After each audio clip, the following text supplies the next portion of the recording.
and then I won't take from. Okay, thanks, Vincent. I'll be very quick.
Okay, I think we are now at 4:30 Central African time. So I'm gonna start just by welcoming everyone on behalf of CDKN and South North and the Africa Hub of the Resilience Hub of COP27. It's a great pleasure. I think if you've this is your first session of the day, a big welcome to you. If you've joined us throughout the day, thank you for participating and getting to this point. And it's fantastic. We've had some really, really interesting discussions and showcasing of some incredible resilience solutions on the continent. I, for one, have been very inspired.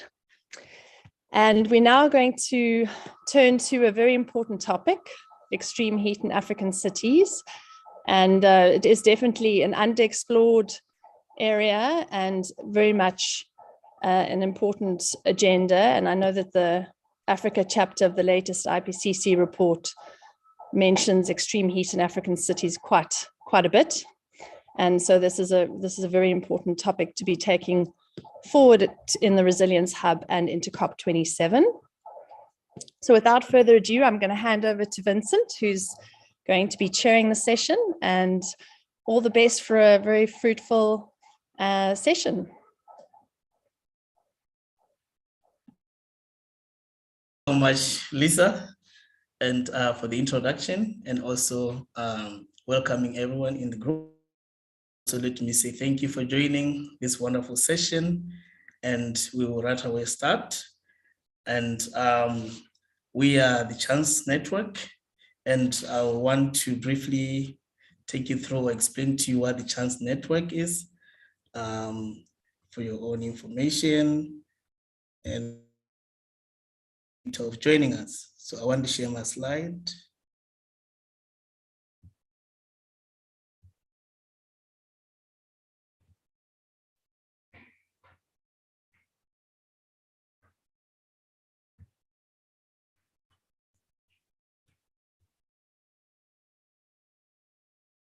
All right. I hope you can all see my slides. Yes, perfect, Vincent. If that's so, I can continue.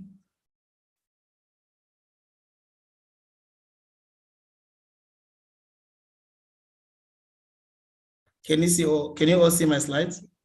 Yes, Vincent, we can see your slides very well. Okay, thank you. I just wanted that feedback. Thank you very much.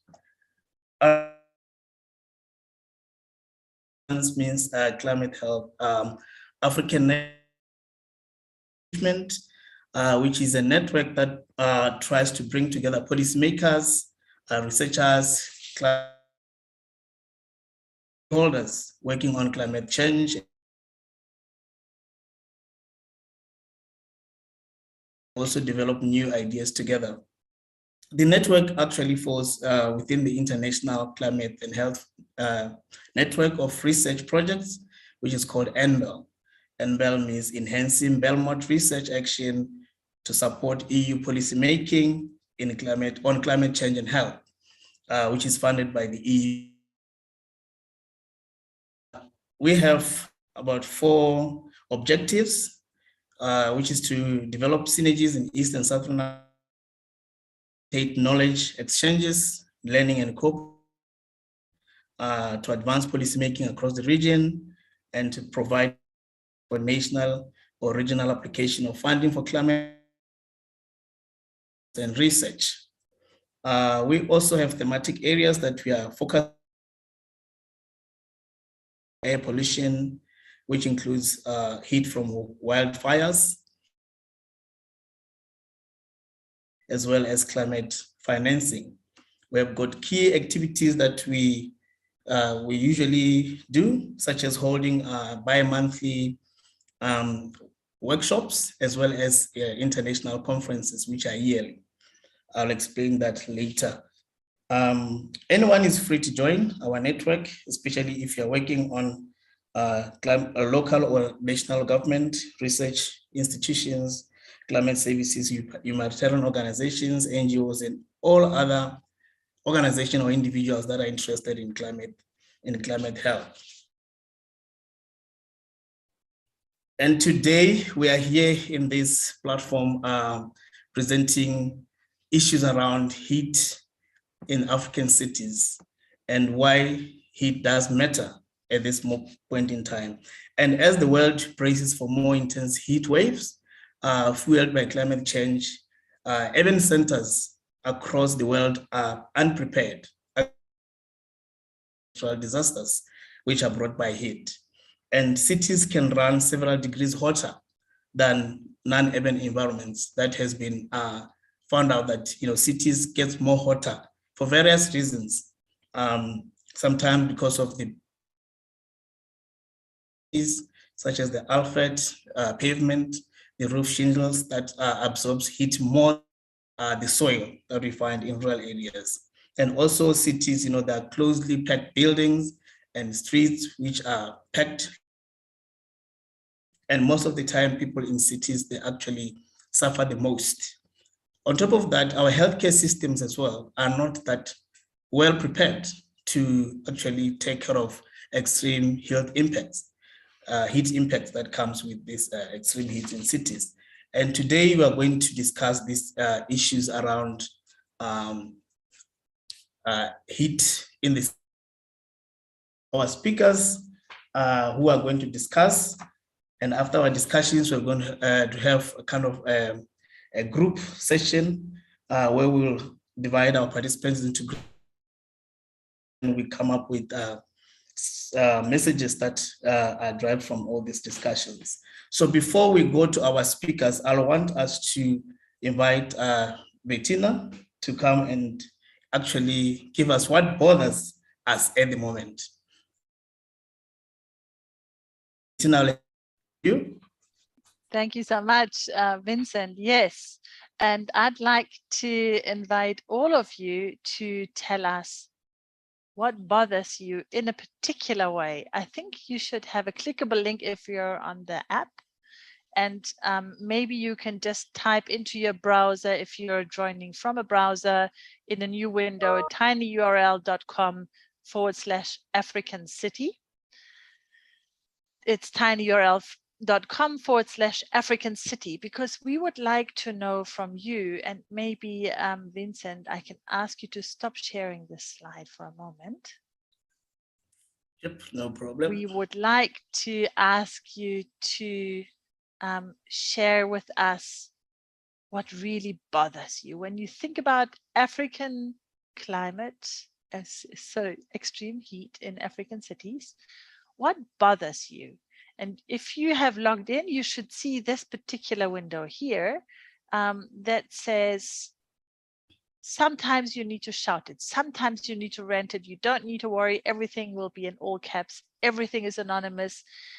And the point is not to overthink, but just to let it flow and say for 90 seconds, when you think about extreme heat in African cities, what bothers you? What do you think is a problem? And it'll be entirely anonymous. So if you tell me you're ready, maybe you can say ready in the chat. That'll be amazing. If some of you are ready, then I think we can go. You ready? Don't hear anyone being ready yet. Are you still signing in? Yeah. Okay, let's give it a moment. And you can already think about what bothers you when you Okay, still signing in. What bothers you when you think about cities and extreme heat? Emma, you're the first to be ready. Well done. We'll wait for a couple of others to be ready so we can rant together and say, can we just really say what bothers us? Roop is ready. All right. Leonie is ready. Okay, I think we'll maybe hopefully have a critical mass. If you want to, you can still sign in. It's not too late. But I think we'll start renting and go for it. You have 90 seconds. Please rent. Type a word or a couple of words, hit enter, and type the next word. Inequality and heat, pollution, keep them coming. Type faster. Informal settlements. The poorer ones are suffering the most. Great. The media doesn't report heat, poor public transport, poor air quality. Really nice, keep them coming. Lots of challenges we're facing in urban spaces in Africa. When it comes to heat, no escape, no green spaces. Children, how are they affected? No trees. Great, you have 37 seconds left to just hit enter. Neoliberal capitalism, small rooms with little ventilation, warnings, no infrastructure, ugly concrete everywhere, poor maintenance, no ventilation, corruption. They're coming fast and furious now, very good. And 16 seconds to spare. Indigenous cooling, really, I like that. Mortality. And on this somewhat sober note, the rent is up. And I would like to say thank you so much. We will revisit this rent if there is time at the end of the session to see if you have any suggestions of what we could do after we've listened to the keynote speakers and the panel for a little bit, and then explore things in groups. We'll hopefully revisit this to say, so what do you think we should be doing about these things that bother us so much? And I hope you can take some inspiration from this rent. I hope it surfaced some of the issues. And with this, and I think without further ado, I hand over back to our MC, Vincent. Thank you, Vincent. Thank you so much, Betty. The exercise really gets good reflections from that. But we need to continue with our speech. We have 3 speakers for today. We have got Roop, Gloria. I will now invite them to speak for 8 minutes before we end the session. I'll start with Roop. If you are ready, please share your slides. And please introduce yourself fully to the audience. Yeah, absolutely. Thank you so much, Vincent, for the wonderful introduction. I'm going to share my slides. 1 second. Okay. Excellent. So my name is Roop Singh. I'm a climate risk advisor with the Red Cross Red Crescent Climate Center, and also part of the NBEL project. And I want to start today to share a little bit about what we know about heat in cities and heat in cities in Africa in particular. And I want to share some of the places where there are gaps in our knowledge, but also what are some of the practical things that are already starting to happen, and what are some of the areas of growth potentially where we could see more action in the future.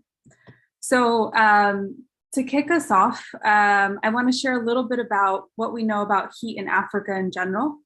And a lot of this information is shared in the most recent IPCC AR6 report. So, of course, we know that Africa is warming. The graph on your left is basically showing in the past 35 years the climate trends, and we're seeing that overall temperatures in Africa are rising at 2 times the global rate, so faster than in many other parts of the world. Not only that, but in recent years, in 2019 and 2021, those 2 years were tied as Africa's third warmest on record. And so we're also starting to see more heat, extreme heat in recent years. And so if we look to the future, a lot of the projections that we have on extreme heat in Africa are quite dire. So one of the ones that stood out to me in particular is that over 300 million urban Africans will be exposed to 15-day heat waves over 42 degrees Celsius by the end of the century. And that's quite significant because that's a huge population. Another statistic that stood out to me in particular is that children born in Africa in 2020 are more likely to be exposed to 4 to 8 times more heat compared to people born in 1960. And so we're starting to see this shift in generational change as well in terms of the amount of heat people are exposed to. And perhaps one of the most important sort of takeaways from the IPCC AR6 report is one of the reasons why heat is such a pertinent issue in Africa is that much of Africa is subtropical or tropical. And so it's already hot. Humidity already tends to be high in certain areas. And so it doesn't take a lot to go from already hot temperatures to reaching sort of dangerous thresholds. And so those are some of the reasons why heat is such a pertinent issue. So what do we know and what don't we know? So this is a map that was created as part of a paper a couple of years ago. And so you'll notice there's a lot of blue and red dots. The places where there are red dots are places where we've established a relationship between heat and deaths. So it's been documented that heat leads to some level of mortality. The places in blue are where we have studied specific extreme heat episodes. What you'll notice is that there's an extremely low number of studies across Africa, across South America, parts of Asia as well. But just to say that this has changed since this map was first created. So there has been an increase that we've noticed, especially in the past couple of years of research, but also to mention that there are lots of research gaps and we really need to be better at understanding what are the impacts that extreme heat creates in different parts of Africa. So now that I've sort of given the background of what do we know, what's going to happen in the future, and what are some of the gaps, I also want to share a couple of examples of what people are doing around the world to combat extreme heat. The first example I want to share is from Australia, in which the Australian Red Cross has set up this telephone hotline where they already have registered a number of sort of elderly and more vulnerable people whom they check in on a regular basis. But when there's a particular extreme heat event, they will give phone calls to all of the beneficiaries who are on this list of people who are more vulnerable to extreme heat to check in if they have a cool place to go, if they're feeling any signs of heat exhaustion or heat stroke, they can send in an emergency medical team. And so it's been a really great example of a way in which the humanitarian organization has started to take action on this on the local level. Another example is from Cape Town in South Africa, where they've set up these sprinkler parks. Oftentimes we actually see a rise in deaths from people drowning during heat waves because it's so hot and people tend to go into swimming pools or the ocean, and perhaps they don't necessarily know how to swim or are just impacted in that they're affected by we tend to see an increase in drowning deaths, essentially. And so these sprinkler parks have been created as a way for people to cool off, but also to avoid some of those other dangers that can come with people trying to cool off. The third example is from Vietnam, where in the city of Hanoi, the German Red Cross and the Vietnam Red Cross got together and they created these cooling shelters and cooling buses specifically for roadside vendors, because they identified that roadside vendors because of their jobs, have to be outside all day in the extreme heat. They're more exposed. Construction workers and roadside vendors were their particular target group. And so they had these cooling buses driving around the city where they knew these people tended to be. And so they would give them a lift to the cooling center. They would have emergency medical care there. They would have fans and a nurse there to assess if they had any symptoms of extreme heat. That's another example. And then the last example is from Lusaka in Zambia, which actually Bettina participated and sort of led, but it was a tactical urbanism in which they demonstrated ways to cool down during an extreme heat wave. So this is just an example of someone explaining what to do. They had water in which people can put their feet in, and they had drama and other awareness raising exercises. So those are some examples of what have been done already. And of course, we've also written a heatwave guide for cities in order to help cities around the world figure out what can they do. If you have no sort of meteorological information or warning of extreme heat, there are still actions that you can take on a seasonal level, just knowing that your heat season is during a particular couple of months. But if you do have forecasts, there might be other actions you can take. And so this heatwave guide was written together with lots of different organizations and supported by a lot of different organizations, including in Africa.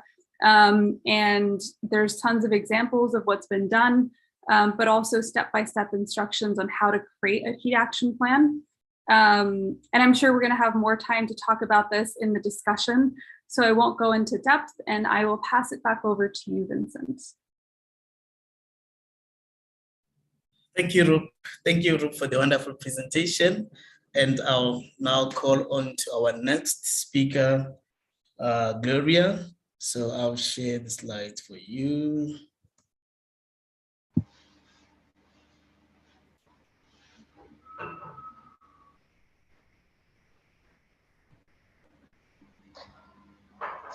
Thank you. And please introduce yourself. If you can go to the slide, thank you very much. Can you hear me? Can you hear me? Yeah, we can hear you. Okay. If we can just go back to PowerPoint from the beginning, please, Chair. Thank you. So my name is Gloria Maimela, and I'm from Veterachai. And, you know, my angle looks at healthcare systems and healthcare professionals. Yes, African cities are getting hotter and hotter, but so are health facilities, so are our healthcare providers. They're also getting hotter and hotter, and they're also getting an impact. They're being impacted negatively by excessive heat. So therefore, any intervention that we come up with has to take that into cognizance. Lest we learn from the lessons from COVID-19, that immediately as soon as the COVID-19 pandemic hit us, we in Africa especially, our health systems were already fragile, and we saw our health systems in most instances collapsing because of the burden of disease. Next slide, please.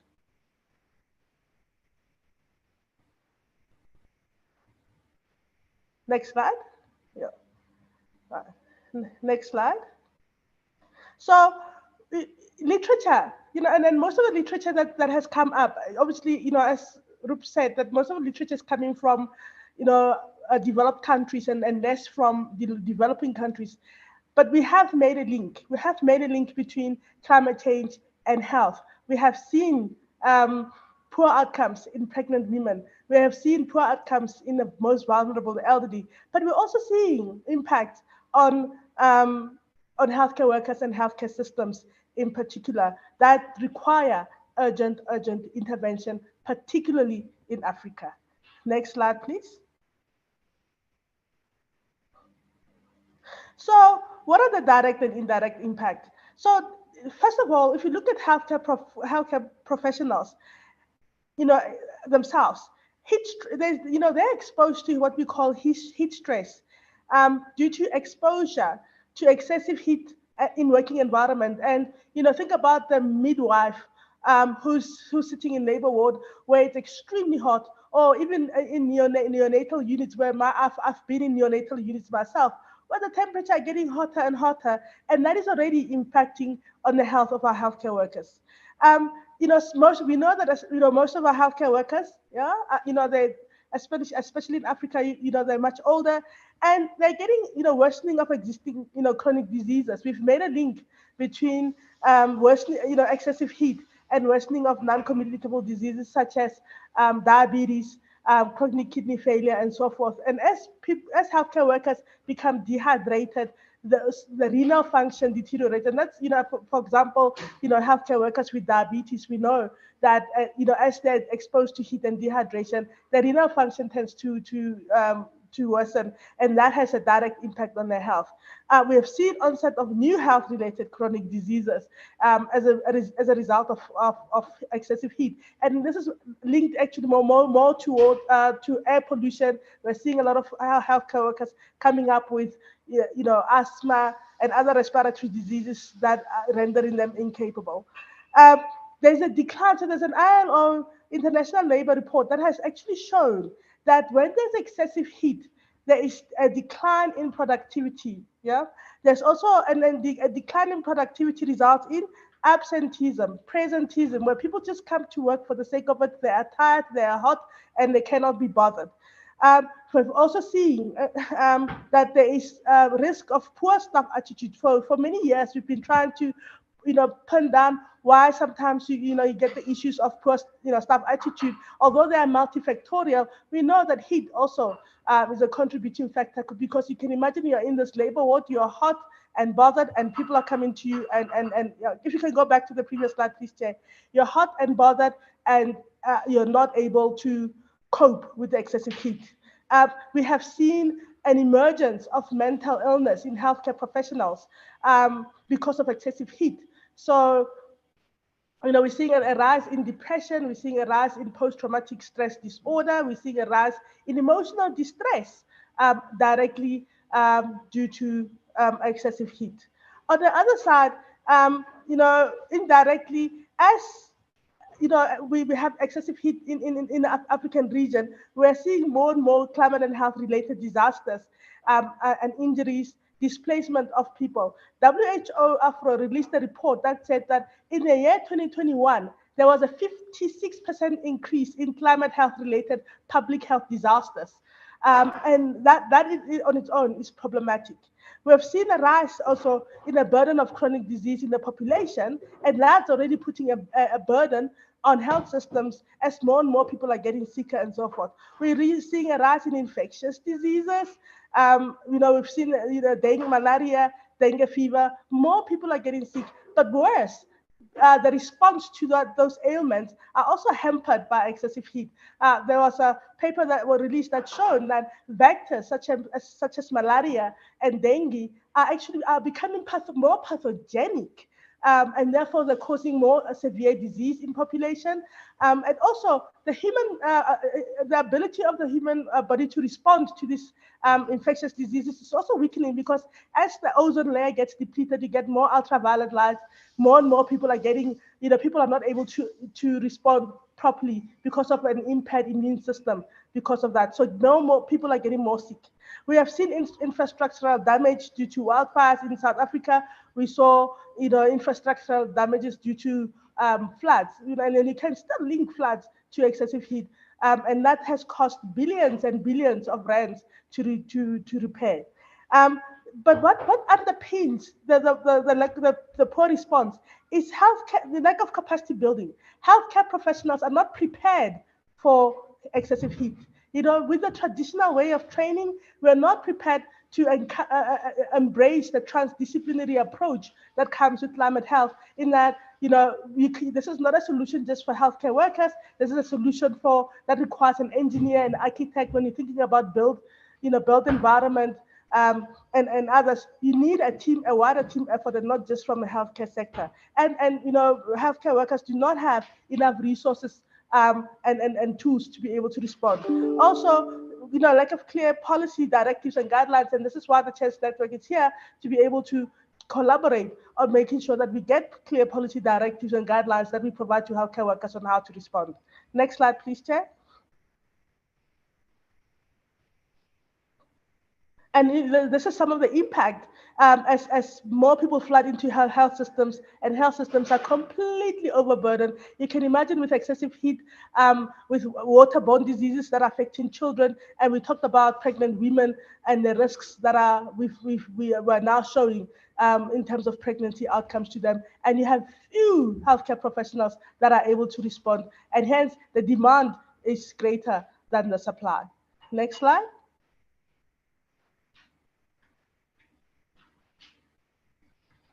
Next slide, Chair. So, we, in terms of, and this is some of the discussions that we will have later on, we come up with proposed a framework for intervention, and I'll just touch on it at a high level because we'll delve into this later on. That what is critically important is interventions at different levels, from the community facility all the way to national and international level, looking at the various components. And this framework applies to healthcare work as well, because what is key to their response is promotion of self-care. The healthcare workers are better positioned to promote patient and community awareness. Right now, climate change is still an abstract phenomenon. It's not like COVID-19. And therefore, there's a need to raise awareness, and who better than the healthcare professional to be able to do that? Health systems need to be prepared for events that are hitting us, and making sure that we are able to support through vulnerability assessment, disaster management, etc., to make sure that we prepare for the oncoming onslaught. And then I talked about capacity and research. Yeah, Rup showed that there's lack of research, especially in the African region, and this is something that we need to build on to be able to generate that evidence so that we can attract more funding for more adaptation and mitigation interventions. And last one I want to touch on is the climate advocacy, climate justice and policy advancement. Climate justice in that, as one of the, during the rant, someone said that the poorest are the ones that are disproportionately affected. So there's a need, especially in Africa, to develop a network that promotes climate justice, making sure that there's equity in our response to the climate crisis. Next slide, Chair.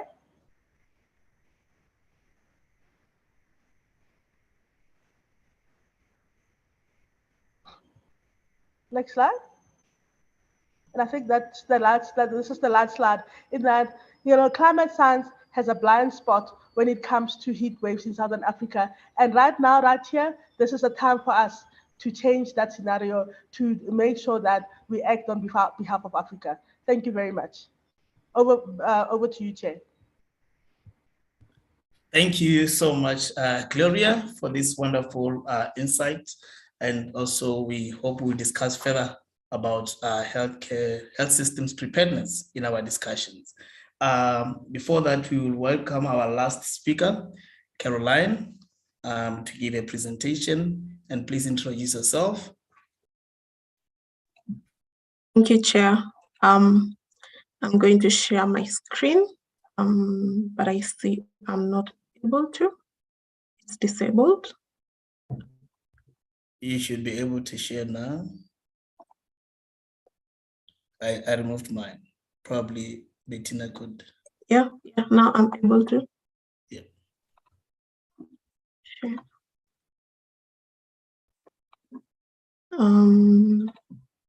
Sorry. Are you able to see my screen? Actually, we see the presenter view. If you click on display settings on top there in the black bar, and you can switch the display. Thank you. Thank you, Bettina. My name is Caroline Mutnigishuke.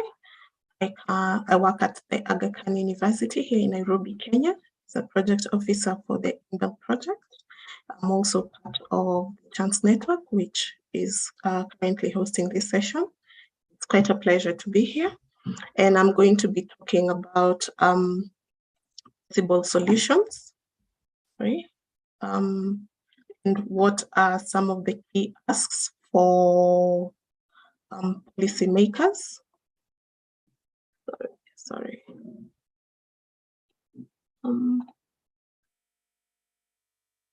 You still seeing my screen? Yes, we are.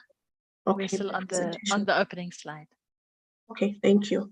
Well, most cities in Kenya, Africa, I'm going to stop my video because I'm having bandwidth issues.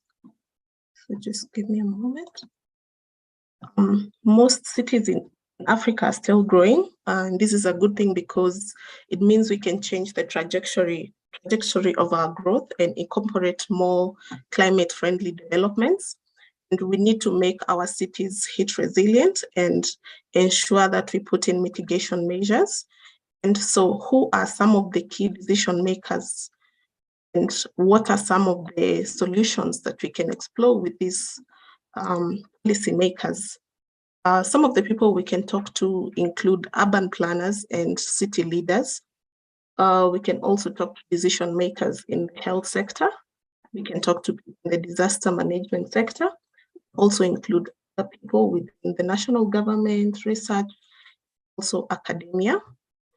For the urban planners and city leaders, some of the things we can talk to them about include some of the things that are listed here.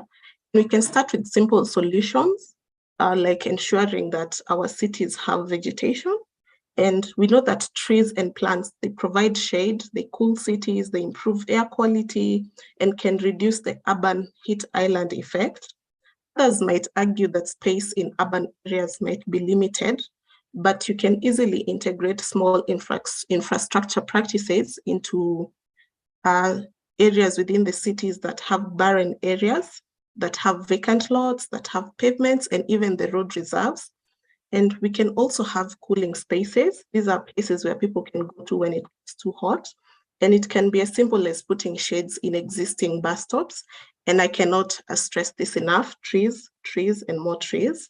We can also ask our policymakers to ensure that wetlands, existing parks, forest land, and vegetation around rivers are protected by laws and enforce heavy penalties for those who break these laws. Other innovative methods include construction of heat-resistant buildings, which can reduce vulnerability to heat for residents. And we can do this by changing the materials that these buildings are built from. As we know, our urban areas are mostly dominated by dark and hard materials. These are things like concrete, most of which absorb rather than reflect the heat. And studies show that these structural cooling methods are the least expensive in terms for cooling, both financially and environmentally. So they are quite good innovation that our people need to start looking into. Green roofs are also an ideal heat urban reduction strategy. Green roofs provide cooling effects, they improve the air quality, and they also help in absorbing pollutants within the city. The use of light-colored concrete and white roofs has also been found to be effective, and they reflect light and cut down ambient temperatures. These strategies have shown to offer great solutions in reducing the heat within cities, and they can also reduce air conditioning demands. We can also enhance our public transport systems. There's a need within African cities to expand roads with an increasing number of cars, but I think strengthening existing public systems and reducing reliance on private vehicles can lead to numerous other benefits, including reducing emissions and improving our air quality. Roads and people who develop these roads should also consider cyclists and walking lanes more. We can also do slum upgrading. People in informal settlements are considered to be the most vulnerable. Studies have shown that health impacts of heat stress are higher among slum dwellers because of the vulnerable household structures. Among other things, improving the conditions of these informal settlements can also help reducing some of these vulnerabilities. And last but not least, we can look at waste management. Waste in cities is banned, and this causes increased temperatures. And during hot days, the uncollected waste also affects the air quality, and we need better waste management systems that also focus on recycling. For health workers, I think Gloria has covered this in quite an elaborate way, including making sure that there's communication on some of the heat-related effects, ensuring that we have better access to health services, and also supporting the health workers within their facilities. So I'll not delve much on that. We've already heard about it. And for the disaster management teams, we need to ensure they're better prepared to deal with heat-related disasters. And on my last slide, sorry, for other people who are stakeholders, some of these people inform policy. These are people like scientists and researchers who can provide more evidence on the effects of increasing temperatures in our cities. They can conduct vulnerabilities assessments, inform areas of priority actions. We can also use early warning systems that can reduce the consequences of heat waves through timely notifications. Employers can create better work environments to reduce occupational heat-related issues. And policymakers can develop guidelines and heat action plans. I know Nairobi, where I come from, has a climate action plan for the city for 2020 to 2050. So this is a great step forward. And these actions require funds. Leaders within these cities need to make sure they budget for climate action in their annual budgets. And lastly, we need to incorporate climate education. This is important so that the next generation of leaders can be cognizant of the importance of creating greener cities. Thank you. That's the end of my presentation.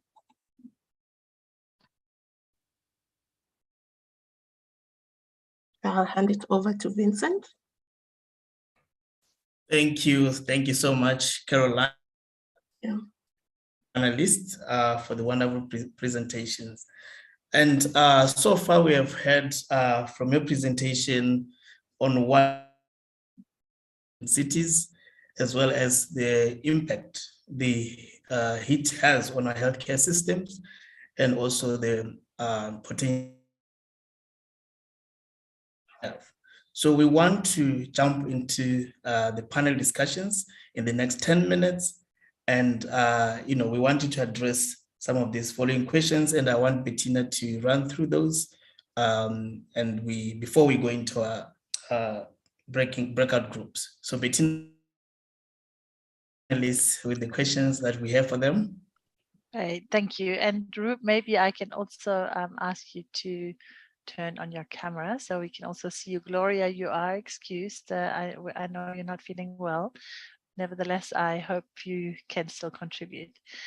Good. Now we heard from you guys some problems, some solutions, some ideas.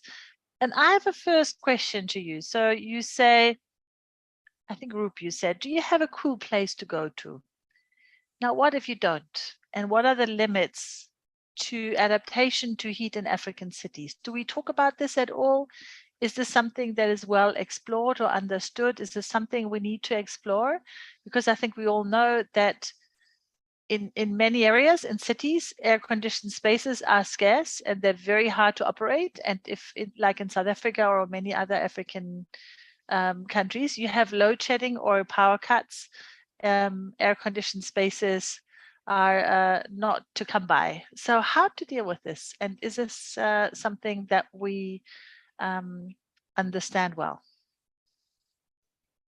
Maybe I can start. So that's a lovely question, and one that is coming up more and more often when we talk about heat, because often the first intervention that people will mention is cooling centers, but it's not always practical to have a cooling center with air conditioning in many places. And I will tell you, the cooling centers that were operated by the Vietnam Red Cross didn't have air conditioning. So they had a sprinkler system, they had fans, and they had evaporative coolers, because those were the things that were accessible to them and that worked in that region. And so when we say, do you have a cool place to go? I think it can't always be air conditioning. It might be that maybe you've experienced this, it's a really hot day and you walk past an area with lots of vegetation. It tends to be quite a bit cooler. So is there a public park or a public, a forest or some other region within your city that you can go to for refuge. That's one option. I also think another thing that is important for us to think about is, how do we start cool? I think one of the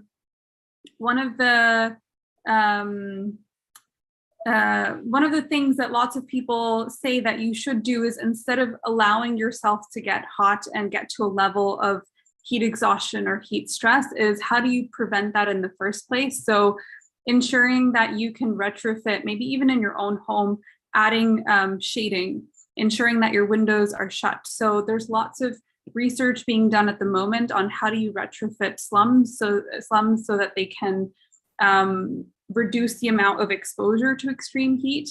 I don't think we're quite at that level where we know exactly how to do it, but I think that's one area that we should do quite a bit more research in. But also passive cooling and building infrastructure that allows it to stay cool when it does get very hot.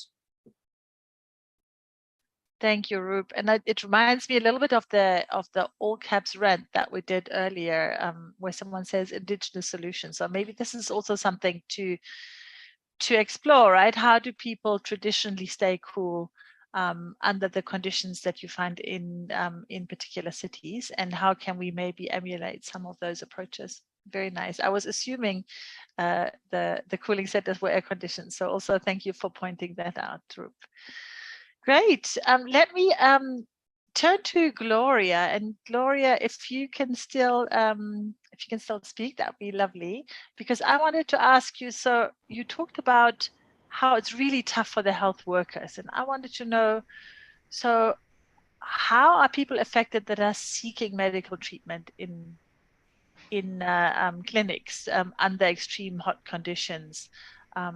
Could you unpack a little bit in how that can affect people, and what kind of capacities do we need to mitigate some of these challenges?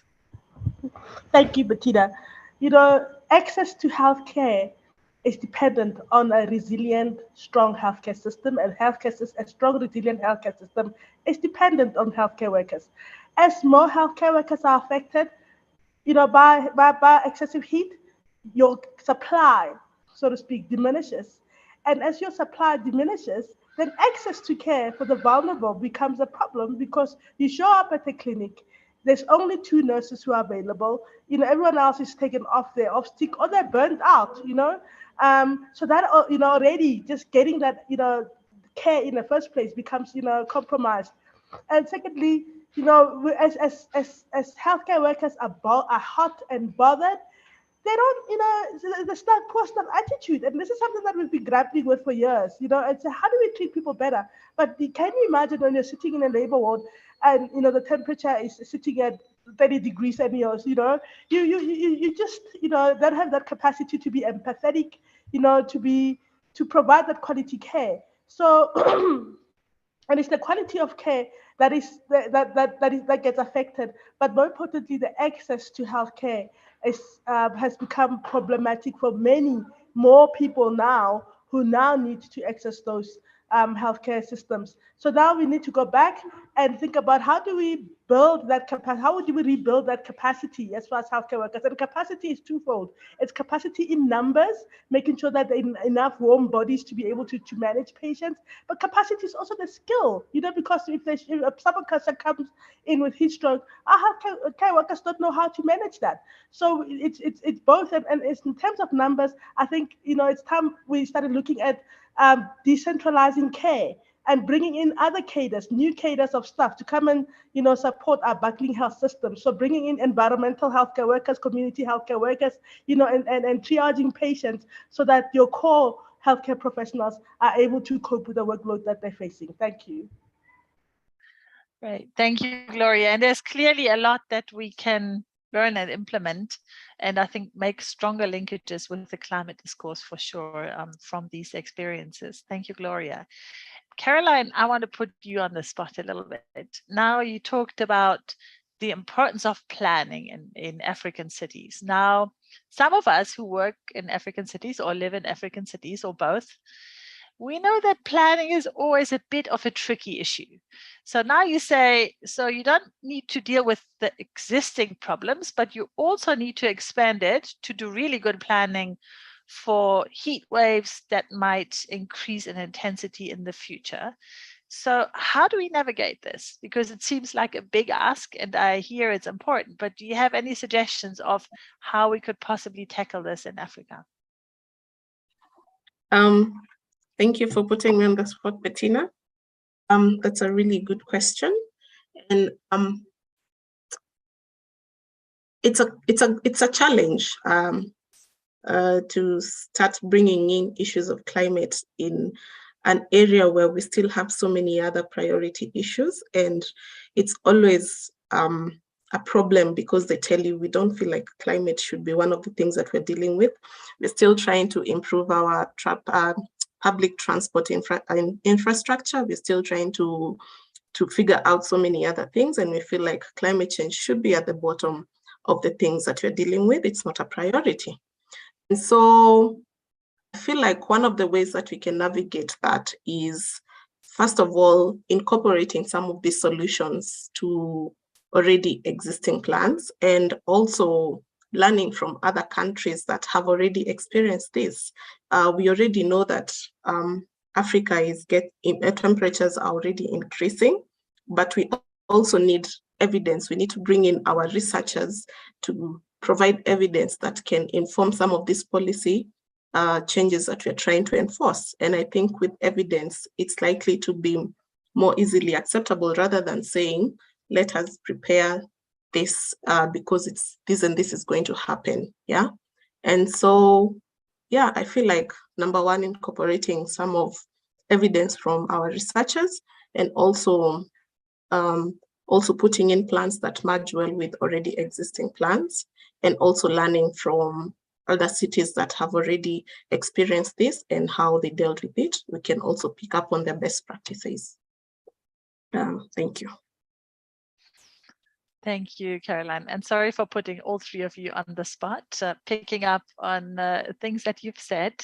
I think this is also something we need to do more, right? Is to really think a little bit out of the comfort zone and to say, so what action can we take and what really must happen next? Because I think we realize, and we're quite aware, we see the evidence everywhere. We don't have the luxury of time to really move slowly. We need to move fast. Vincent, do you have any questions for the panelists? Or otherwise, we'll open the floor very briefly to any of the participants here. If you feel like you'd like to ask the panelists a question or would like to make a brief comment, to groups to really need to do going forward. Vincent, any thoughts from your side? I think on the interest of time, maybe probably let me give the chance to the audience to also ask the panelists some questions. Yeah, I think from Michelle. Hi, thank you. I just want to ask the panelists if they found that in the areas where they work, that heat is taken seriously, because, you know, my experience growing up in South Africa is that it's not, you know, just living in the country, not from a policy or a government perspective, is that it's not taken that seriously. It's just like things are hot and, you know, people must just deal with it. What have your experiences been?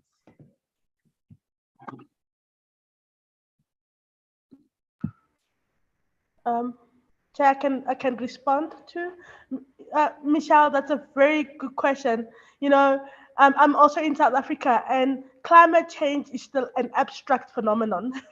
You know, with COVID-19, you could see you get COVID-19, you have symptoms, and then, you know, so people took it very seriously. Whereas with climate change, you know, the impact are not yet visible. I mean, we'll get there, but I mean, they're already, I mean, we're seeing floods already. But it's still, you know, an abstract phenomenon. And already, if you look at healthcare systems, there's so many competing priorities that, you know, it becomes one of the things like, oh no, just put it, you know, aside. But, you know, however, did an interesting presentation to the health authorities last week on climate change. And as I was doing the presentation, they were able to connect the dots. And they were saying, you know what? We've been wondering what's happening with our birth outcomes. There's been a problem with the birth outcomes. And therefore, there must be something about climate. There must be something about what you're saying. So I think it is about advocacy. It is about presenting the evidence and helping people to connect the dots, but not just health care workers and health authorities, but also the community. And especially in Africa, where you say, listen, the ozone is depleting, you're getting, see what's happening in your environment. People are already saying, it's getting hotter these days. People say that in layman's terms. I don't know what's happening with the temperature today. It's just so hot. So there is already that momentum, but it's not happening at a fast pace. And I think it's up to us to make sure that we put climate change on the top of the agenda going forward. Thank you. Thank you. And Vincent, I see there's a question in the chat, and maybe Roop or Caroline, you can respond to this one. Amy is asking, can you share an example of an African city or two that are leading on heat? Caroline, do you want to start? Sure. The moment, I think my mind goes directly to South Africa. In Kenya, we have action, but it's not basic. It's not specifically on heat. It tends to cover all aspects of climate change. And one comment I'd like to make is we will be exploring the South African guideline on heat this Wednesday in our network, which we'll get more details on. So I think there we can get some of the answers.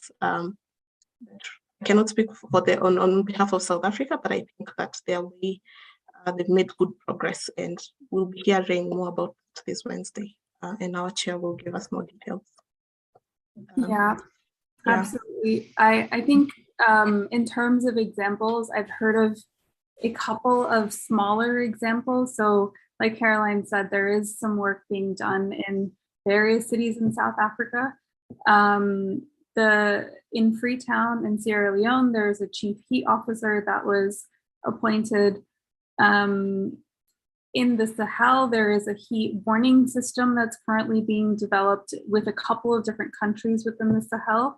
But I don't think that at the moment I can point to a city that has become super advanced in terms of their heat warning system. I think we don't really have an example of that, of where you really see a comprehensive heat action plan that includes seasonal planning and early warning system and all of these things that we think of as good practice.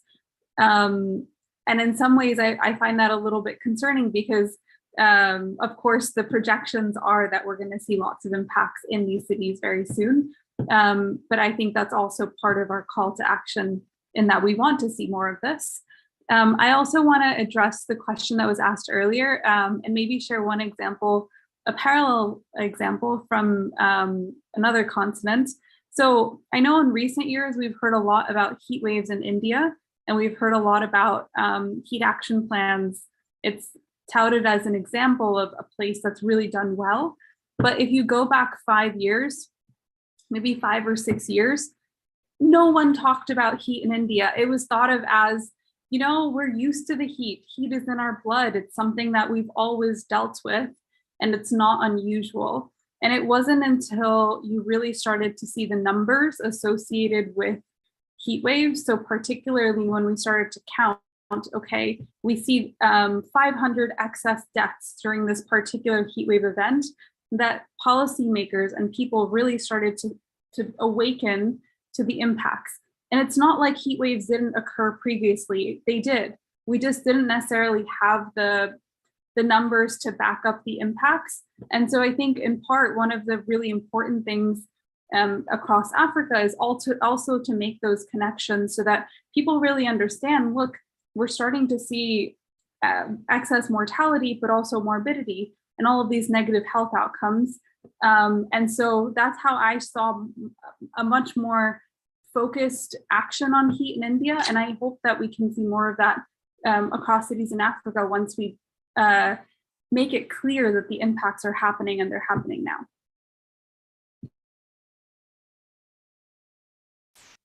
Right, thank you. I think a very strong case to make this link more visible, give it more attention, really think creatively around what we can do, how we can think about solutions before we are, or maybe we're already reaching some limits to adaptation, but before we're reaching them at a vast scale, I think is maybe how we can put it also.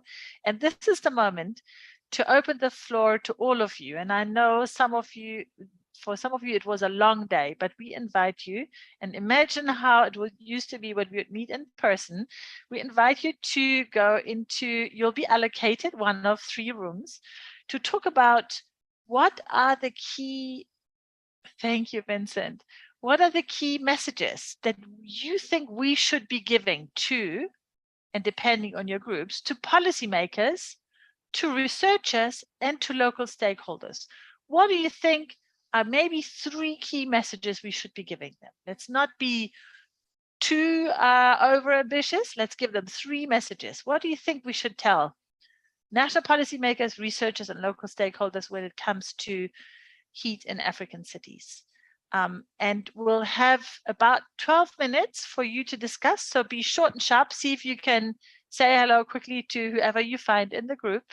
And then we'll come back here for after 12 minutes, and we'll hear your 3 messages to these key groups that we think they need to hear us. Sound okay? I hope you'll all be able to unmute your microphone and participate, because we really would like to hear from you. And can I ask the organizers to send us into our groups, please, and to help us return after 12 minutes? Thank you. You see a window that says join breakout room. Please join the room that is there. And thank you, Kumbuzile, for your comment. We'll come back to it when we return. Enjoy the breakout room. If the window has disappeared, you can click at the bar at the bottom that says breakout room and join the breakout room.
Hi. Hello. Hi. So you should see on your screen that you've been assigned breakout rooms. Please just click at the bottom of your screen on breakout rooms and then join the one that you've been assigned.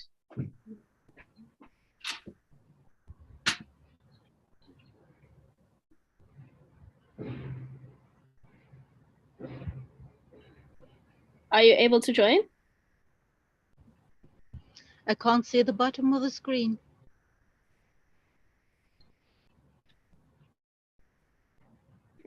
Okay.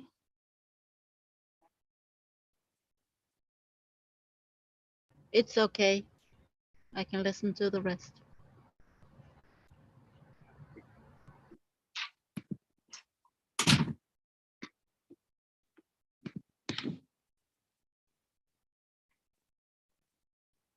Okay, I'll try to assign you again.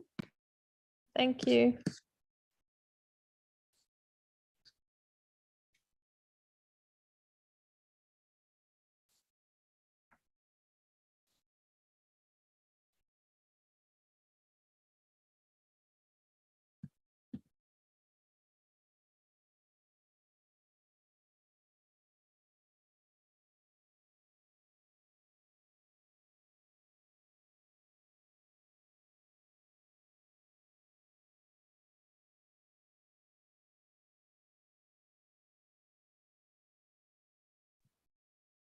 Lisa, you're back. I don't know why I'm back, but I think I need to just go somewhere where there isn't another CDK in person so I can press record. Okay. I don't think there was another person to press record in the national policymakers. Yeah, because Lucia and Emma in the other groups.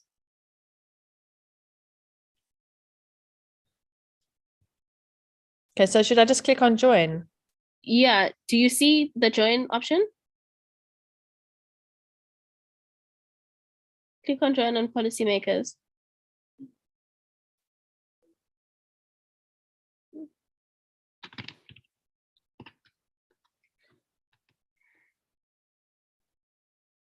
Hi everyone, if you are interested in joining the breakout groups, please press join under the breakout groups.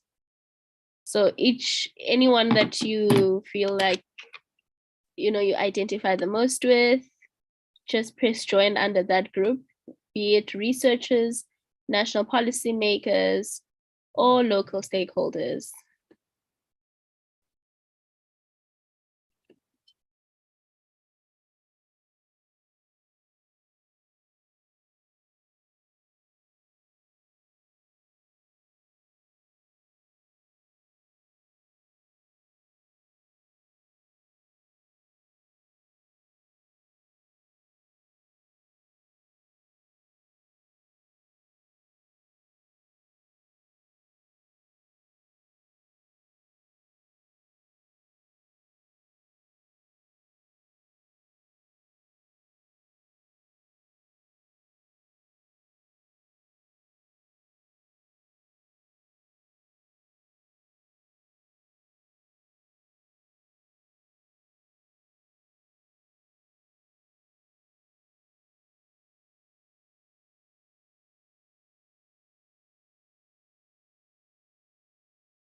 Hi, welcome back. I think everyone is back by now.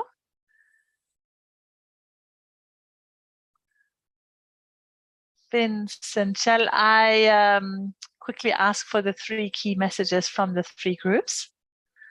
Let me see, who'd like to go first? Maybe we start with the national policymakers, and I can quickly kick off from our group. Group 1, we had 3 messages really that we wanted to put forward. The one is, we thought it was really important that there is a national guideline on heat in South Africa, but if there is a national guideline on heat, that one really ensures that this is implemented on the local municipal level and that it has adequate budget so it can really be implemented effectively. The first message. The second one was, we need to have a better understanding in how the climate and extreme temperatures are challenging people, also in terms of their livelihoods options, and also to really help them take better decisions going forward. So for example, if you want to start chicken farming, can you build houses in a way that already anticipates extreme heat? And for this, you need to have good information to be able to do this. And third message was to say, can we understand vulnerability across different groups better to guide decisions? Can we have something like a national survey to really understand what is going on and where particular pressure points are when it comes to extreme heat in cities? And maybe we can go to the next group, and that is, what are key messages to researchers? And can we ask the researcher group to give us their 3 messages? That was Lesego, Michelle, Rim, Stephanie, and Yoliswa. Okay, so I took some notes for us, and we concentrated, our 3 areas that we concentrated were really asking researchers to collect data and get stories from communities on the ground, especially in informal areas, so that the research is really gathers lived experiences from people that are really experiencing the impact of heat severely. Then it was also around feeding the information back to these highly impacted communities in ways which are appropriate and engaging. For instance, there were some ideas for plays or story workshops, things like that. And then the third one was, oh yes, funding and research also to go to areas that are not as accessible. So maybe where it's not as easy for research to be done, but to make sure that research is also being done in those areas. I'd say those were our top 3.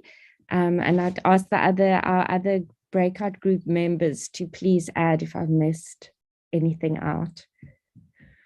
Thank you, Michelle. Any additions to group 1 or 2, actually, I must say, in all fairness?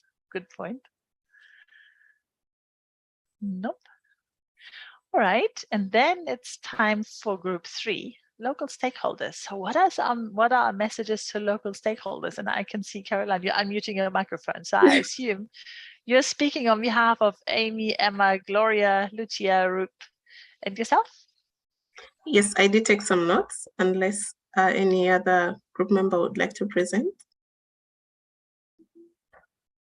So I'll go ahead. We started with some of the local researchers that are already in the field collecting data, and someone mentioned Slum Dwellers International, who already do data collection, and we said that we could embed research on health impacts of heat for people in these informal settlements, which is a good idea, because then you don't use up a lot of resources. Rather, you sort of engage research that is already ongoing. We also had a message for civil societies to lobby policymakers and guide them. We also had messages for the media to do a lot of media exposure, and someone gave an example of COVID-19, how it received a lot of media exposure. And so that would also be great for some of these topics. And for other local stakeholders, for example, village elders and chiefs, they could request for education on matters on climate so that they become sort of the middlemen between the communities and policymakers. And we also had a discussion on community health workers, how they could receive basic first aid on heat stress for them to, since they're the first line of defense for community members. So it's important to also have them involved in this conversation. And we could link up solutions to impacts. I think this one tends to be quite a strong argument, and giving solutions how to address some of these heat challenges. And then our last point was school children involvement and ensuring that they learn about heat and climate change. Thank you. Fantastic, thank you. I think this there's rich picking here, lots of things that are key messages, and actually in it, lots of action that we can take on local level, on as a researcher and as a national policymaker. And with this, I'd like to say thank you so much, and I'll hand over to Vincent to do the closing of the session. Thank you so much. Thank you so much for the participation, and also thank you so much the panelists. That was a wonderful session. We've actually learned quite a lot. There are quite a lot of key messages that came out, which stood out, and I believe that as we would have a stake in this issue of heat in cities. If you're a researcher, if you're a policymaker, if you're an NGO, that I've got out with.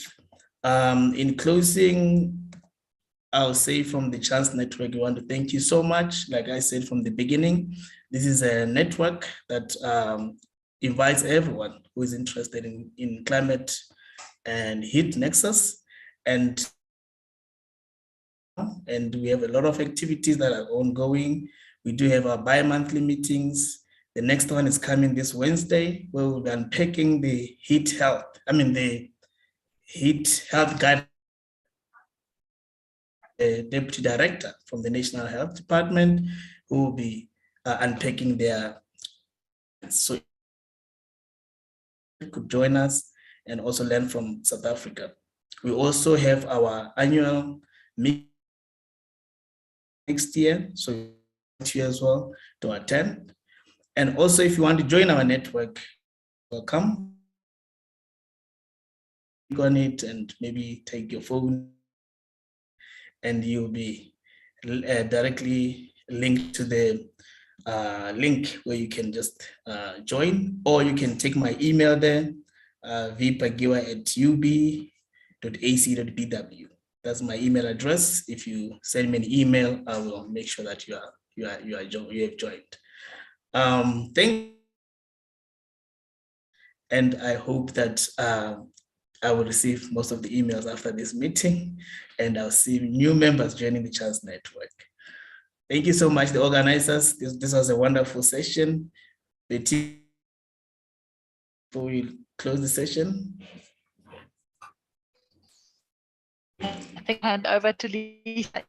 Thank you, everybody, and thank you for your participation right until the final bell goes. So really thank you very much to the team organizing this fascinating session, and we really look forward to sharing messages around heat health in African cities widely. And we have a graphic harvester is also going to have a graphic of the session, so we'll be sharing that as well.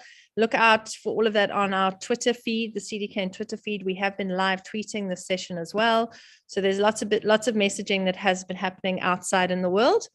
And please join us tomorrow for a continuation of the Africa Resilience Hub, and we'll be kicking off with financing climate resilience in Egypt. So thank you very much, and good night, and rest well, and be ready tomorrow. Thank you, everyone. Thank you. Thank you, everyone. Bye. Thank you. Bye. Thank you. Bye-bye. Thank you. Bye-bye.